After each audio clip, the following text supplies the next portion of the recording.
Bismillahirrahmanirrahim. Assalamualaikum warahmatullahi wabarakatuh. Alhamdulillahi rabbil alamin. Wa bihi nasta'inu ala umuri dunya waddin. Asyhadu an la ilaha illallah wa asyhadu anna Muhammadar Rasulullah. Allahumma salli ala sayyidina Muhammad wa ala alihi wa sahbihi ajmain. Amma ba'd. Hadirin yang dirahmati Allah Subhanahu wa taala. Yang saya sampaikan hari ini mengenai ibadah kurban. Yang pertama, sejarah tentang ibadah kurban itu sendiri.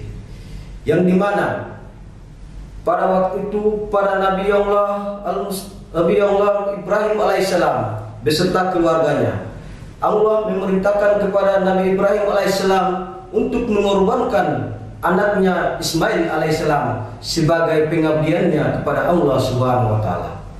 Hingga pada 3 malam berturut-turut Nabi Ibrahim alaihissalam merasa bimbang dan ragu, hingga malam terakhir, malam ketiga, dia bertekad hatinya dan memanggil anaknya Ismail alaihissalam, "Hai anakku, aku diperintahkan oleh Allah Subhanahu wa taala untuk mengorbankan dirimu sebagai pengabdianku kepada Allah Subhanahu wa taala."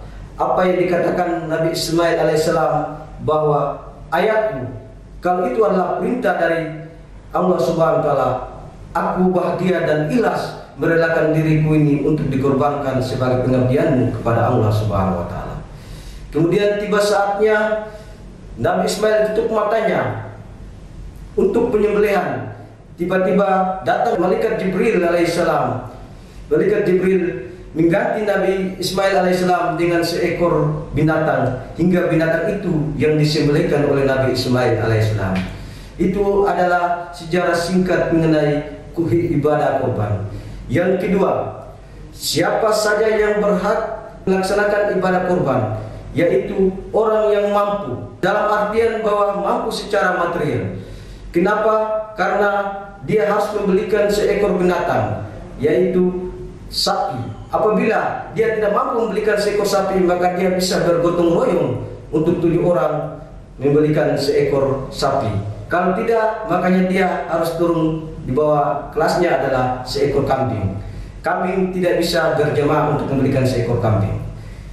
Terus binatang yang dikorbankan harus bersih, sehat, tidak cacat dari apapun, sehingga hikmah dari pengorbanan korban itu betul-betul kepada Allah Subhanahu wa taala. Itu yang ketiga. Hikmah dari ibadah korban adalah yang pertama, pengabdian diri kita kepada Allah Subhanahu wa taala. Kenapa dikatakan pengabdian? Karena Nabi Ibrahim alaihissalam dengan pengabdiannya, dia merelakan anak yang sangat dicintai untuk mengorbankannya kepada Allah Subhanahu wa taala.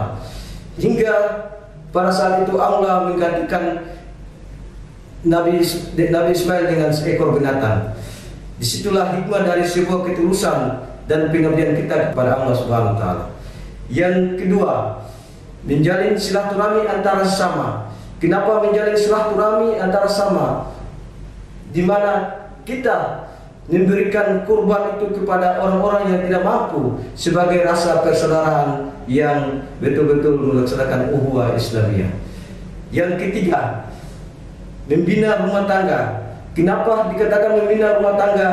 Yaitu Nabi Ibrahim alaihissalam sebagai seorang bapak tidak selalu otoriter. Dia mengadakan sebuah dialog dengan anaknya Nabi Ismail. "Anakku, aku diperintahkan untuk mengorbankan dirimu." Nabi Ismail adalah seorang nabi yang saleh, maka dengan ikhlas dan rela merelakan dirinya untuk mengorbankan dirinya kepada Allah Subhanahu wa taala. Itu saja yang perlu saya sampaikan. Lebih dan kurangnya saya mohon maaf. Billahi taufiq wal hidayah. Wassalamualaikum warahmatullahi wabarakatuh.